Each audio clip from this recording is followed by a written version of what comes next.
Welcome, lovely listeners, to SoulStirred, stories of growth and the human experience. I'm Emily Garcia. And I'm Kasey Clark. We will be your guides on this journey. We are so glad you are here. Each week, we'll come together, sometimes with other incredible thinkers, creators, and adventurers, to generously share stories of self-discovery, recovery, triumph, and what it means to live a life on purpose. No matter where you are in your own journey, connection is here for you at SoulStirred. Settle in, take a deep breath in, and let's inspire each other. Welcome to SoulStirred.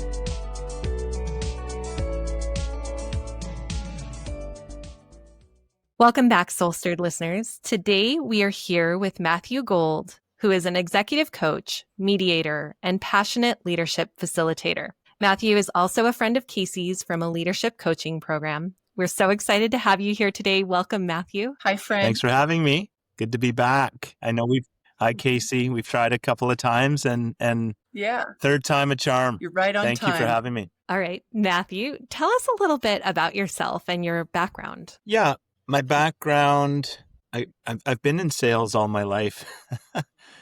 I think from the moment I was born, I was wondering where to get some milk from. So I would sell my mom on getting me some milk by making some noises. And I've continued forevermore to be in the world of sales. And I think the transition that I made was probably in my 30s before I met you, Kasey. I went from what can I get to what can I give. And when I made the transition to what can I give, the experiences and the abundance and the generation of, I guess, relationships and mutual benefit came out. So yeah, I'm in the leadership business.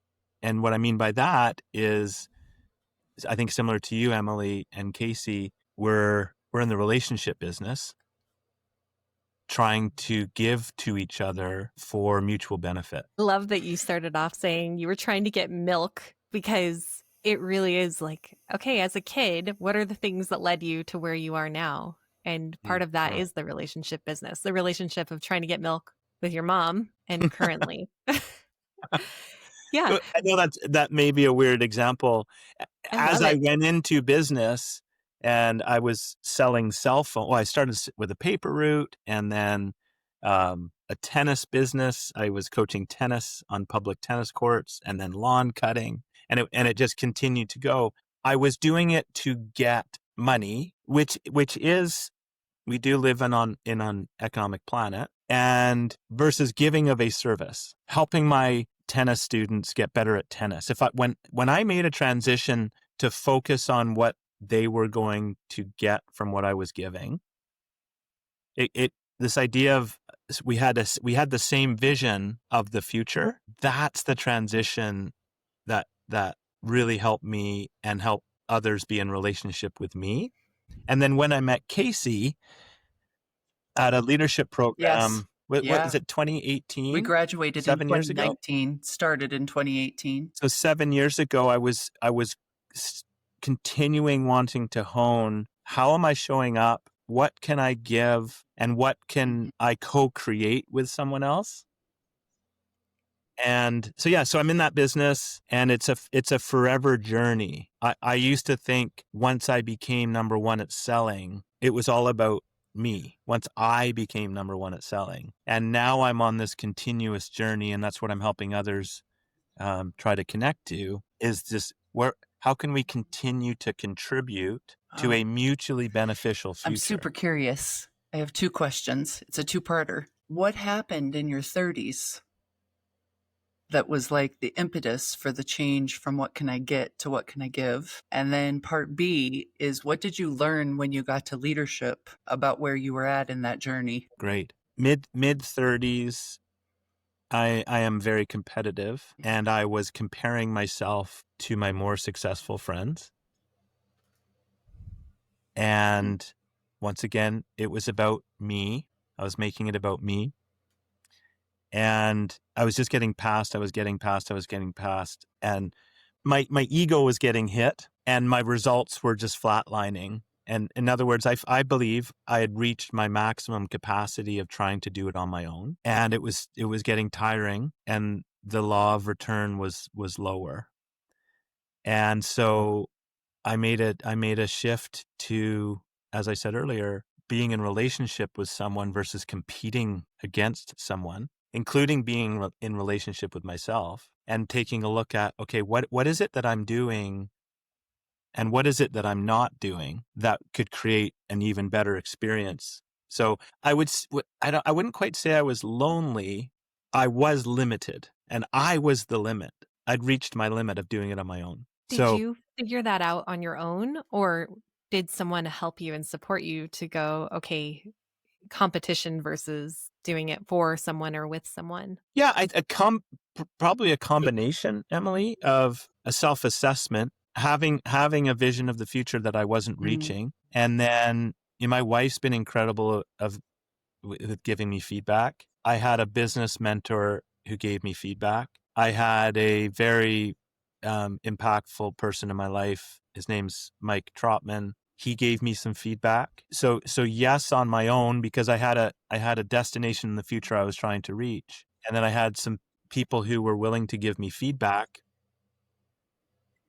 And that shone some light on some blind spots. And was it hurtful to my ego? Yes. And my ego was the problem. So choosing humility opened the door to unlimited possibility. Yeah. Isn't that the interesting thing about feedback is we know it's good for us. We know it'll help us. Every time someone gives me feedback, there's a part of me that's like I can feel myself tense up. I don't want to hear it. And then once I've taken a step away and I have time to process it, I go, I know they're right. And sometimes even in the moment, I'm like, I know they're right. I don't want to hear it. And sometimes it's more work. That means I have to do something different. If you're giving me feedback about something that I'm maybe I'm not living up to my potential, maybe I could do something better.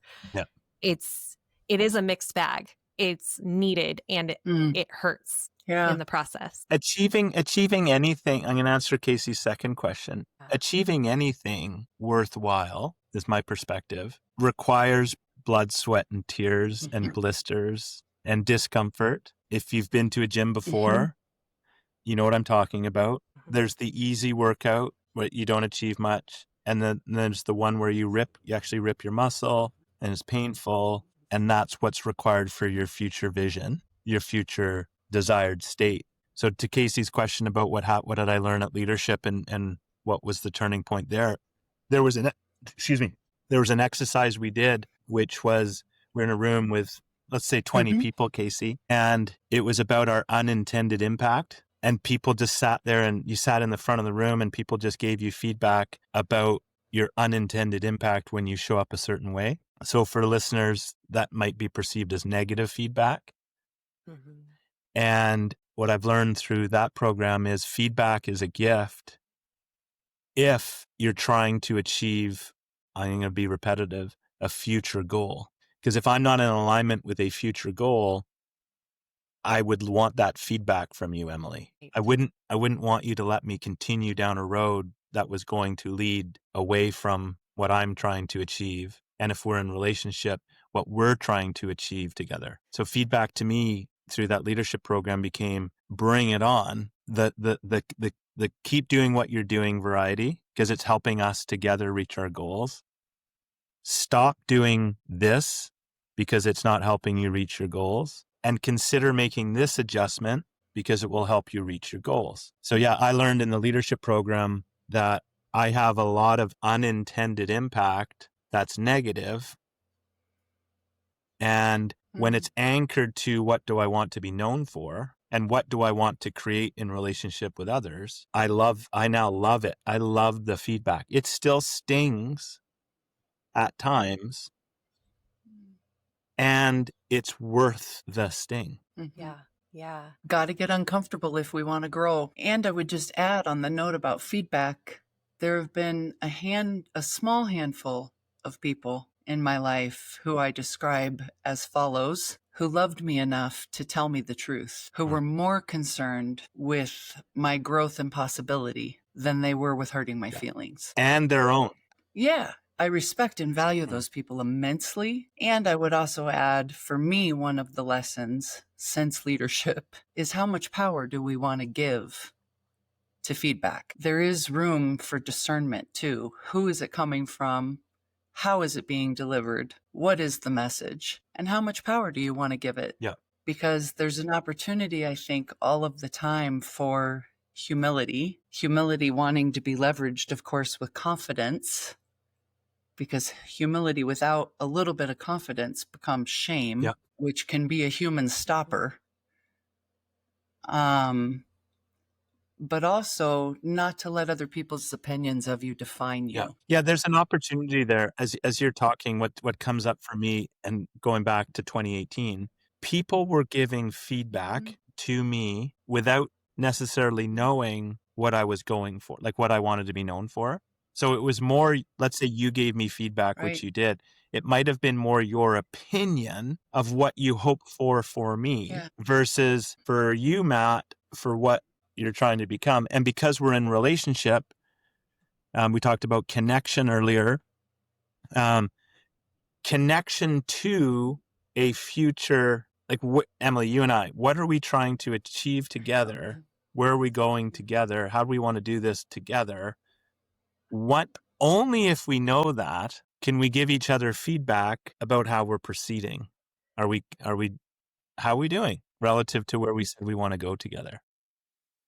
You're really pointing out something that's important, is you do need to know what someone's goals are, because sometimes we have feedback for people that they couldn't care less about receiving. Right. And then it's not really helpful. It's kind of like offering advice when someone hasn't asked for it. Then people are like, that doesn't matter to me. Are you familiar with Jamie Kern Lima? No. She was a server at Denny's, and she ended up becoming an anchor on like a local TV station, and she had rosacea, and in her own living room created a product where she could treat the rosacea. And she ends up creating this amazing product, starts to like go and try to sell it. It's like doing really well locally or wherever, in the market where she's selling it, and is trying to get bigger investors. And all of these people that she's going to are looking at her and going, you're going to have to hire models who are really pretty, because she had been the face of it, literally the face of her product. And they were like, you're not pretty enough. You're not enough. You have actual rosacea. You need people with perfect skin. And this was the feedback they were giving to her. And these are people who had been very successful in their own way, but didn't understand her goal. And she said, no, I want this to be for everyday woman who looks like me. And she turned them all down. And now she's a self-made billionaire. I mean, she ended up, I think, one of the big makeup companies she sold her product to, and she's written books now. I mean, that's kind of you can go to people and they may know a lot in one area, but they still don't have the best feedback for you because they don't understand your own goal. Yeah. So we talked about social media. Do we understand where someone's coming from? Do we understand where they're going? And using Kasey's word of curiosity, are we curious enough to understand where they're coming from, what they're posting, what are they trying to say, where are they going, and to be relationally connected even when we have a different point of view? Because to your point, Emily, that's not where I'm trying to get to. You're telling me to not believe what I believe. You haven't even really listened to where I'm trying to get to. Yeah. The ability to not need to agree with somebody and to see where they're coming from, listen to where they're coming from, understand where they're coming from, acknowledge where they're coming from, and suspend the need to agree, explore even more from there, and know and focus, where are we trying to go together and depart. Like, so what comes up for me is this idea of engaging as allies, even with adversaries, like not seeing either of you as an adversary, even if like just ever. How can we set our minds to sit with an adversary with curiosity and wonder, what might I learn here? Which is, I think, allyship. Help me understand where you're coming from. I want to understand that. I want you to understand where I'm coming from. And even I don't actually need you to. This maybe we can get into it. I actually don't need you to. I'd rather understand where you're coming from, Kasey, and then talk about where we're going into the future. So the sadness or the I think why I was compelled to have a conversation with both of you, and social media is not a conversation to me. It's a digital monologue. I just see a lot in there and I'm like, oh, let's have conversations where I get to hear what you've posted about. I want to see it, hear it, understand it, acknowledge it. And I don't need to disagree with it. I need to work with you together on the so what now, like so what now and so what next. And how do we do that apart, or how do we do that So this together? conversation is about being more in relationship than being right. I guess my question for you is, how do you know when to give someone feedback? Well, first of all, I ask permission if they're open to it. I'll use my wife as an example. When do I give my wife feedback? When I'm for her. I'm not against her.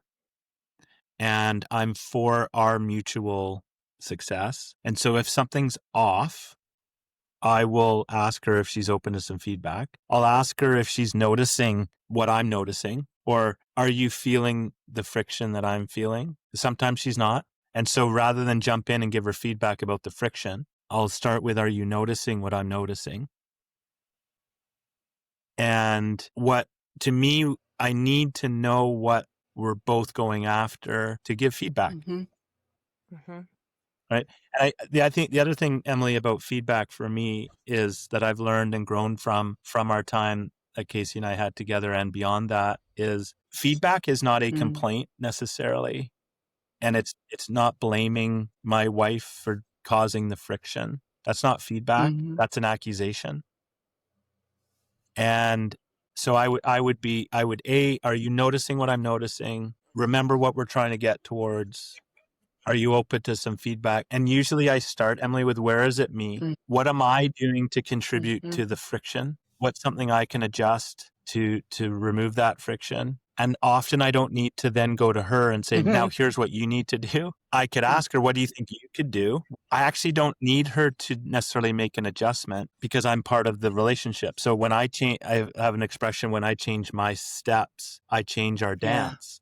That's beautiful. So I just get to say the dance, Kasey, the dance seems to be off between us. Are you noticing it's off as well? Yes or no? You might say yes. Okay, cool. Then do we want the relationship to be more in sync? It's a question. Yeah. Yes, I do. Okay. And then I ask for maybe I don't give feedback, Emily, to Kasey about what she can change. I'll ask her, what do you think I could change? She'll tell me. I'll say, great, let me go try that. Yeah. It is interesting with feedback in a marriage because my husband can give me feedback and I will instantly be like, shut it down. If he doesn't, kind of like give some, lay the groundwork ahead of time and say, hey, here's what I'm experiencing. Yeah. And I like that you say, are you noticing what I'm noticing? Because that's a really important part of giving feedback is, do we both see that there's something that needs to be improved or changed or modified in any way? Yeah. It's kind of like the common thing for couples is, I'm feeling disconnected. Are you? And in my marriage, we've had times where one of us has said that and the other one is like, oh, really? And then times where we both are like, yeah, I feel it. But even when we don't have the same experience, if I go to him and say, I'm feeling disconnected, and he's like, you are? I'm not feeling that. Then we can have a conversation about why I am so that it helps me to feel like, oh, okay, that's what's going on. Or for him to go, I didn't even notice that. And we can get on the same page. Right. So what a beautiful example of he doesn't need to agree or disagree with how you feel. He's saying, I don't feel what you're feeling. And then, okay, thanks for telling me that that's how you're feeling. And then what do you both do next? What do you do next? I mean, the great thing about our communication is then we just talk about it without having the accusation like, oh, you're doing something wrong. But where is that coming from? And it could be a small, simple thing, or it could be something that, is bigger. Like right now, my husband is traveling for work. And so the good thing about that is we have these conversations all the time. Like, how are we? Where are we at? Does anything need to change? What's going well? Because the things that are going well are just as important as the things that aren't going well, so that we can go, okay, let's keep doing that thing. What you're bringing up for me is, and I don't know you and your husband's relationship. The story I make up about it, though, is you're mutually responsible for the outcome or the experience that you're having. You're mutually responsible. Mm-hmm. There's no assignment of fault or blame. You both want something similar, not exactly the same, but you want something similar. And so having check-in conversations that says, hey, where are we at? Mm-hmm. Where are you at? Where am I at? Where are we at? And then making the adjustments without it being, well, if you did this, then I will. Well, no, now we're being adversary. You're the adversary. I now need to wait for you to make a change. But if we can engage in that, one thing I'd love your listeners to take from this is if you can engage as an ally with anybody and everybody, you're actually not fighting each other. You're figuring it out together. Yeah. So you and I could have totally opposing points of view. If I engage with you as an ally, we're helping each other towards the future we want. I look around, and Kasey, I know you have a big heart as well. The sadness that comes when I look at the fighting that exists as adversaries today in 2025. I think fighting is just, we're not listening to each other, so we resort to fighting because you're not seeing me, hearing me, understanding me, and acknowledging my point of view. Yeah. I will fight you until you do. And I think the opportunity for us, and that I've received incredible benefit from personally and professionally, is engaging in every single situation. There you go. From the stance of an ally. It is, of course, I think, here in the US, politically, that is definitely one of those things that is forefront because people are very divided, maybe more than ever in what they believe to be true. I was with a group of friends yesterday and we were having a conversation. One of the women had two friends over and she's close to 70. One of the women she's been friends with since she was 5, and the other one she's been friends with for over 50 years. Nice. And those two friends have very opposing political beliefs. Yeah. And then they got into a political conversation.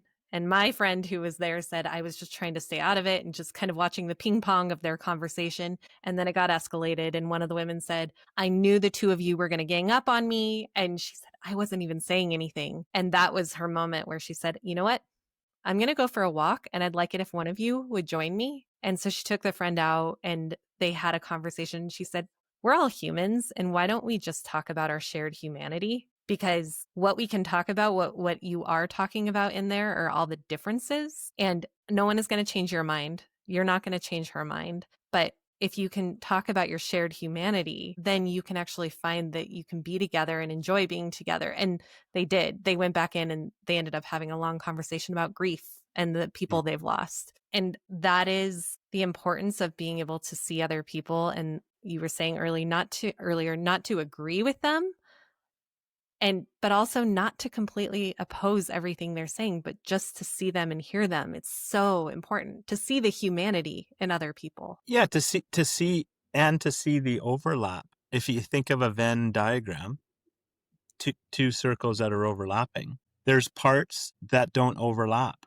and the parts that don't overlap might be a viewpoint, a religious viewpoint, a political viewpoint, a viewpoint that's my viewpoint's different than your viewpoint. Okay. And where do we overlap? We overlap in having a beautiful country, contributing to a beautiful country. Your way is to take this road and my way is to take this road. So we see different roads to get there.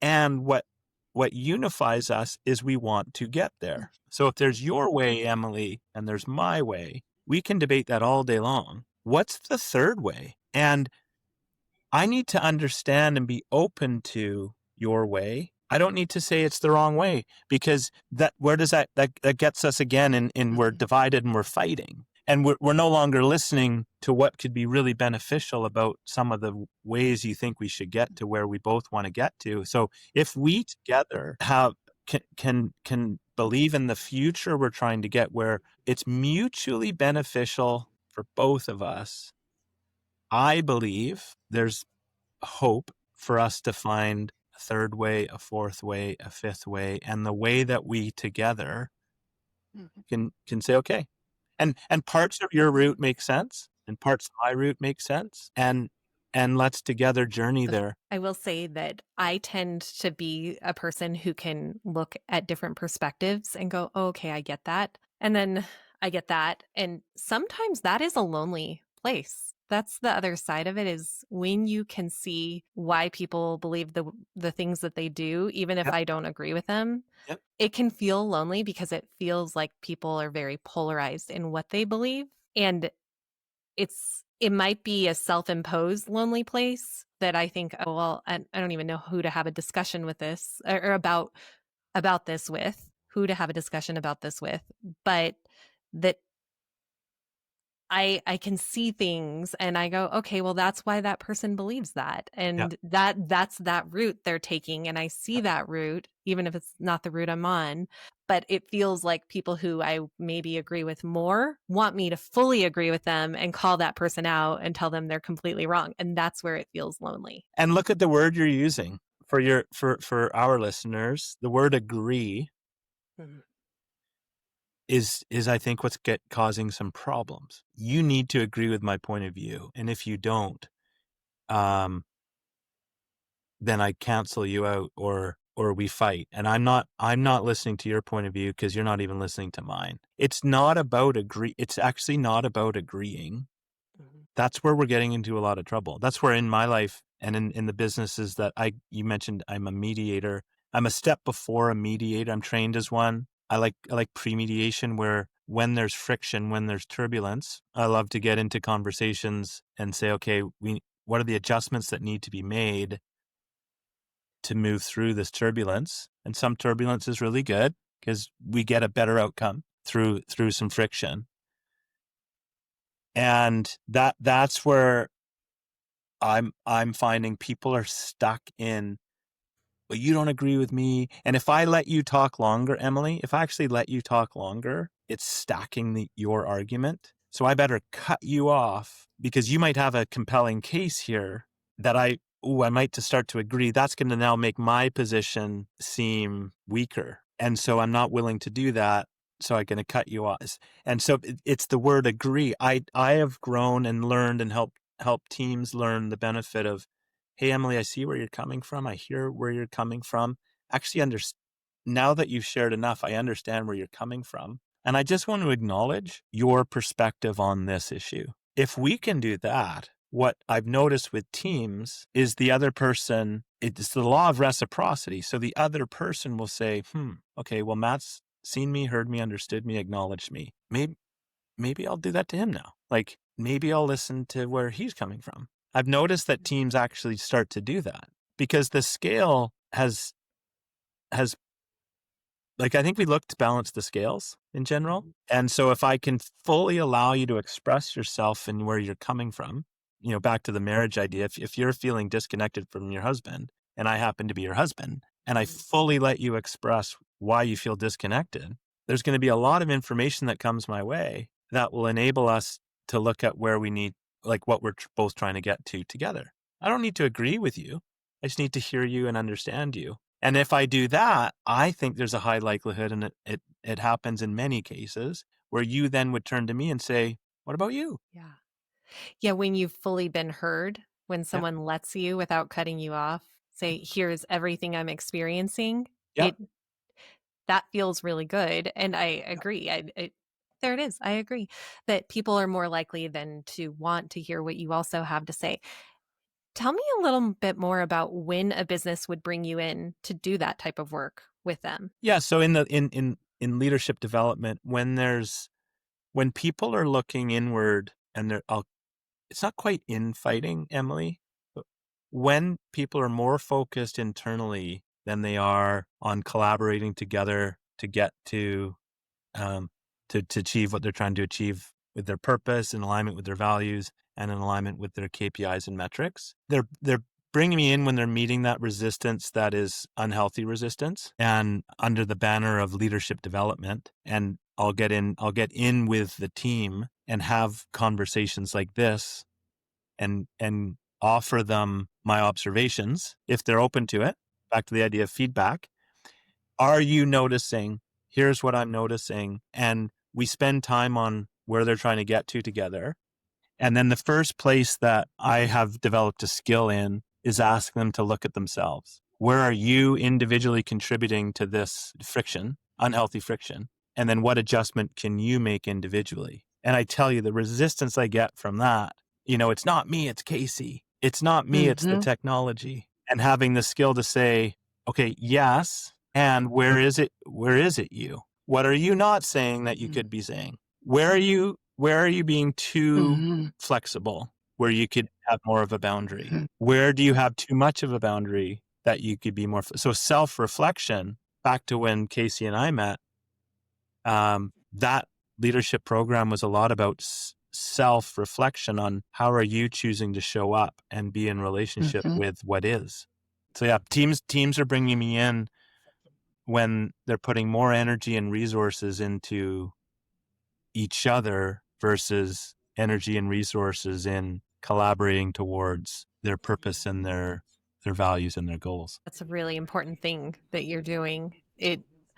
I could feel the resistance. If you're asking people who have been used to pointing the finger and blaming someone else to reflect on how they're contributing, I'd imagine that takes a lot of work to get people to go, okay, here is my part. Well, look where it's got us. That, like, I just ask people to look around, and my wife's favorite question, I've shared it with Kasey before, is when I'm faulting and blaming others, my wife's ground stopping question she asks me is, how's that working for you? And I know for certain, like 100 times out of 100, the answer is it's not working for me. Like if I blame you, if I blame Kasey, if I blame my coworkers, I've given away all my power, because now I have to wait for you. Now I have to wait for Kasey. Now I have to wait for my coworkers to change. I've also created an adversarial relationship where I throw you under the bus and I criticize you. Even if my feedback is accurate, the way I delivered it was adversarial. It's not me, it's you. When I take ownership for where is it me? And then if it truly isn't, how can I approach you in a way as allies that's once again, that's my work to do, in a way that you receive me as an ally, not as an enemy, and you're open enough and feel safe enough, and my best interests are for you and for us and for what we're trying to achieve. So once again, it does go back to me and you and us. It's just a rhythm that I'm helping people move through, is where is it me? It begs the question for you to ask the same of you. And then where is it us? Are we not saying that we could be saying? What are we not adjusting that we could be adjusting? Like, what's needed here? What's needed now to get to where we want to go? I'm curious. I would love to run something by you, because I tend to, maybe initially I'm like, oh, it's them. But as I think about something and how I'm going to approach someone, rather than approaching a difficult conversation where maybe I need to give them feedback, or there is something that could be a conflict, I will tend to take on more of the ownership of whatever is going on, even if in the back of my mind at the same time I'm going, it's not all mine, but I'll take it on. I'm curious what you would say about that. There's an expression I think Kasey's heard before, and it comes from Mike Trotman, the fellow I've mentioned before, who's been a big impact in my life. He said to me to take 100% responsibility for my 50% of the relationship, and to care for the whole thing. And so if I carry too much weight or too much responsibility, I'm now weighing myself down. I can't actually function, because I'm carrying more of the load. I might carry more of the load temporarily, to free you to free you up to develop your muscles to carry your part of the load again. So it's not always like, oh, at 50% I cut off but it's this dance of, I'm going to take 100% responsibility for my half of the relationship, and I care for the whole thing. And you mentioned having difficult conversations. The conversation itself is not difficult. It's the feelings that are with it that can feel uncomfortable. Mm-hmm. So when I'm working with leaders and teams, they'll say, I don't know how to have the conversation. I don't know what to say. And I'll say, well, just tell me what you want to say. And Emily, they know exactly what to say. They just don't know how to move through the feelings themselves of the discomfort they're going to have. And they don't know how to necessarily handle, or they don't want to. They have empathy for the other person. It's actually a good sign. And my encouragement to those people is just say it. You know exactly what to say. Say it in a way that can be received, and say it in relationship to a beneficial future. So I want to share something with you. Here's an example. I want to share, Emily, are you noticing the friction? Yes. Are you noticing we're behind target? Yes. Okay, great. I'd love to talk to you about the adjustments we could make to get closer to target and to lower the friction. Are you open to that? I don't know someone who would say no. No, I don't want to hear how we could get better. I don't want to hear that, right? And then I would start with, first of all, what are you noticing? Like, rather than jump into the feedback, here's what I'm noticing. Like, what are you noticing? What do you think you could do differently? What do you think I could do differently? Mm. It's giving feedback with curiosity and letting the answer emerge from both of our perspectives. I love that. It is such a good point that oftentimes, and this is true when I'm doing individual therapy with people and they're talking about having a conversation with someone, like, I don't know how to bring it up. And they say something and I'm like, exactly what you just said. That's exactly what you're going to say. You don't need me to tell you what to say, but I do that myself as well. I know exactly what I need to say, but my feelings, I'm anxious and I'm worried that someone is going to be mad at me, or I'm going to make them feel like they haven't done enough. And so then it creates more anxiety, and then I hesitate. And then you might mince your words. So are you open to a way through that? Yes, I would love it. Articulate what you're feeling. I'm feeling really anxious to share what I'm about to share with you. So that's you articulating your feelings. I'm concerned that this will land poorly with you. That's your empathy. Follow it with a big and. Yeah. And because I care for us, and because I believe what I'm about to say will help us through this, I'm going to tell you this. And you tell them that. So you just I'm feeling really anxious to give you some share what I need to share. I'm concerned you're going to take it really poorly. And I'm going to say it in service of us. Love that. What do you love about that? Because I love that by saying what you're experiencing, it kind of takes the power of the feeling away. Then it's, okay, this is what I'm feeling. I'm worried that you're going to be mad at me. I'm worried that you're going to want to not work with me anymore or be a part of this relationship. And I care about you enough that I'm going to say it. So yes. I love the formula, because then it's like, even as you said it, I'm like, I can feel myself calm down. Yeah. It's like a good analogy. And a good analogy is, Kasey and Emily, you've both been on planes before. The pilot can see some turbulence coming. And imagine if the pilot didn't let you know that we were about to go through an uncomfortable period of time. And all of a sudden it was just, like there was this uncomfortable thing. We'd be freaking out. We wonder if the pilot was in control, what's going on. But because the pilot's in relationship, both with the responsibilities he or she has on the plane, and he or she is caring for the whole experience. He says, hey, or she says, hey, in a minute, you're about to experience something that you're not going to want to feel. Yeah. I'm not either. And I'm letting you know to put away your tray. Here's a couple adjustments you can make. It's going to last about 5 minutes.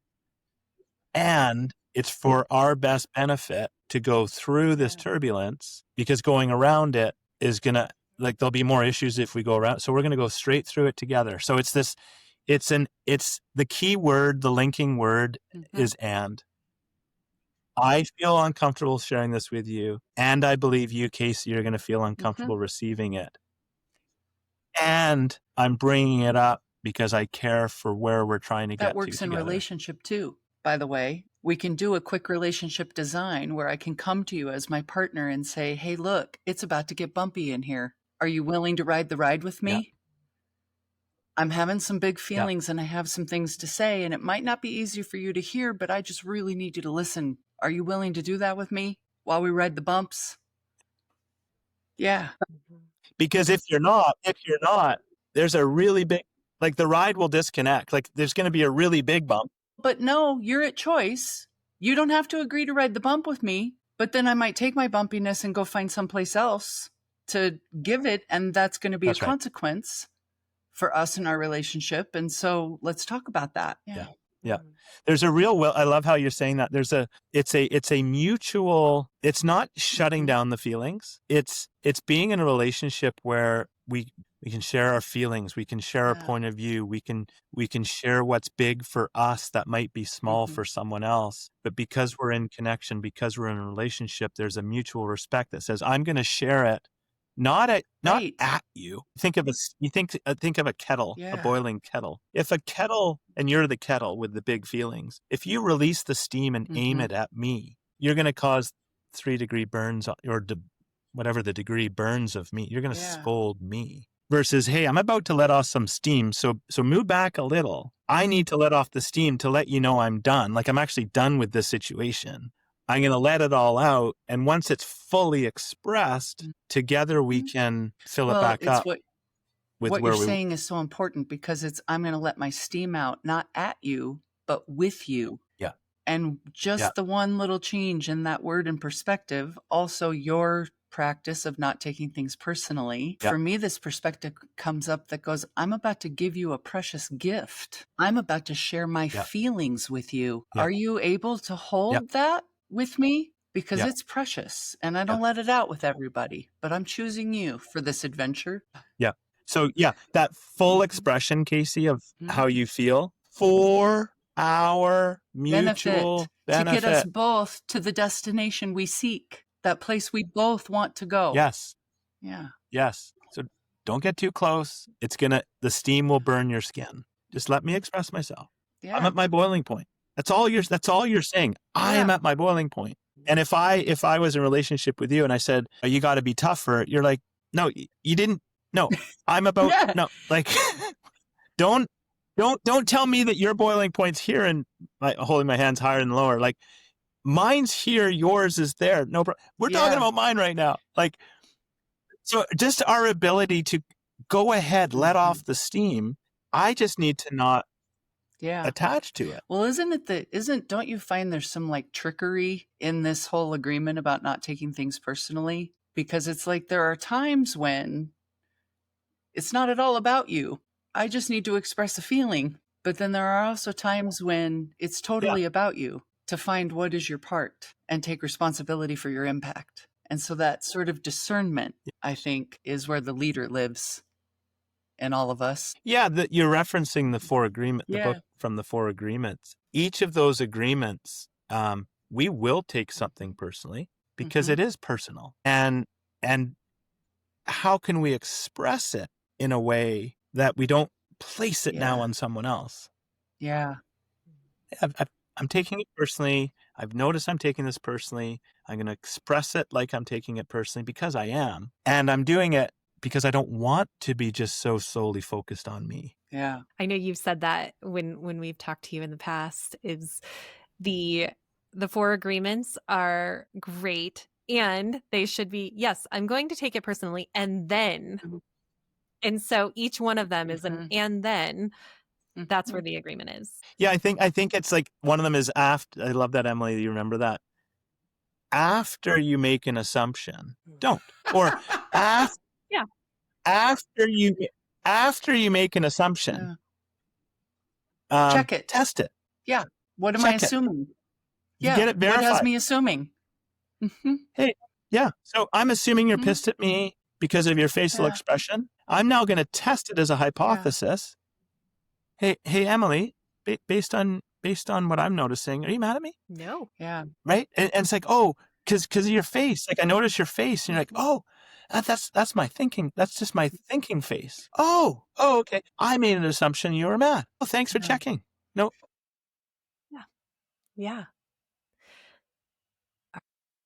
As we are moving toward the end of our time together, is there anything that we haven't talked about that you really want to be able to share? There's a lot of there's a lot of things. My biggest sharing, I'll take that back. I don't like the word biggest. One of the things that I believe is hope bearing, is it can be inspirational, is if we take more ownership, less blame.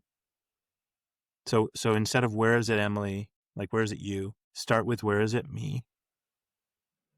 And to engage, I just want to reinforce this point, and it takes work. Both take work. Being enemies and adversaries takes work. It takes resources. It takes feelings. It's hard. So does being an ally with someone, because it can take self-restraint, sacrifice, setting a boundary, relinquishing on a boundary. So I would want people to hear adversarial enemy approaches take time, energy, and resources. And there's a winner and a loser. Being an ally takes time, energy, and resources. And both of us can win together, right? You don't need a winner and a loser for us to proceed together. And last thing, Emily and Kasey, we can engage as allies apart. So my marriage with my wife, we're engaging as allies through and through. I know some other couples who are divorced and they're engaging as adversaries divorced. I'm like, oh, what if you were to engage as allies divorced? Like you might both thrive apart. So yeah, that would be my main thing is, are you behaving as an ally or are you behaving as an adversary? No matter what the other person's doing.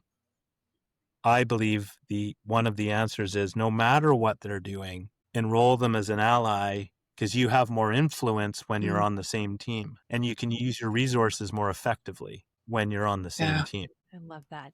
I have one other question. I know I said as we were winding down, but what are you doing at this point in your life, either personally or professionally, that's lighting you up? I'm spending as much time as I can in conversations like this.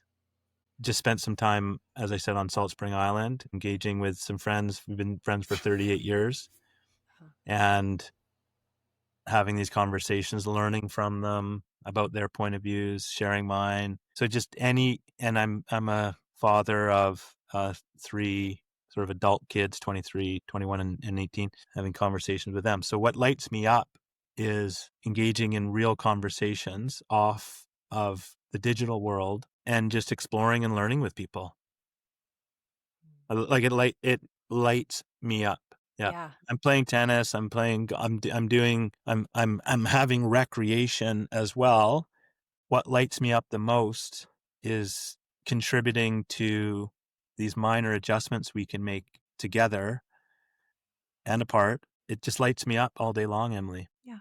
That's kind of the way you do one thing is the way you do everything.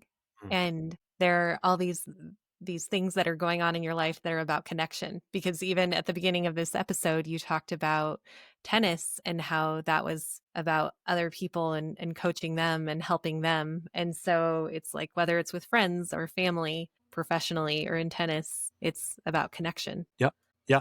And every disconnection that I've had in my life, every single one of them, I played a role. I've been cut off before. Well, I played a role in that, right? Have I cut someone off before? I haven't really cut someone off before. I've played roles where, like, what's my role in this? Yeah. I want people to turn inward and say, where am I contributing to this situation? And what's the adjustment I can make? And this is very repetitive and worth repeating forevermore, where there's a mutually beneficial future. There is a way, we just haven't found it yet. There is a way, we just haven't found it yet.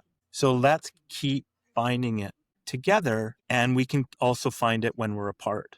we can coexist and thrive. Mm-hmm. Yeah. We have loved having you here. It's been such a pleasure. I've learned so much from you. Yeah. Well, Kasey, I owe it in part to you. I know you a little more interactions than I have with you, Emily. The Starbucks cup of wisdom that you filled up for me and wrote on. So Kasey wrote on a Starbucks cup. Oh no, Kasey was coaching me, although she wouldn't call it coaching. She was giving me some wisdom as I was going for an opportunity, an audition. And I wrote most of what she said, Emily, on a Starbucks cup, and I still have it. So if I've returned the fade back to the law of reciprocity, if I've now contributed some wisdom to you, Emily, and to Kasey back, I can't wait to see what happens next, because the wisdom's in all of us. It's all around us. If that's what we're looking to both receive, and back to, what can I give? If I can give some, it's bringing me lots of joy. I can see how you and Kasey developed a friendship through the coaching program, because you are two people who are immensely wise and say things in a way that really makes a lot of sense. So I'm grateful that the two of you met each other, what is that, 7-8 years ago, and still have a friendship. Yeah. We'll go through the dance, even with disconnection and connection of technology, that and even how Kasey and I started was not being able to get through to her phone, and that whole dance that we could talk about another time. But yeah, thanks for having me. Thank Emily you. and Kasey. It's a pleasure. All right. We'll talk to you soon. Okay. Bye. Thank you. Bye.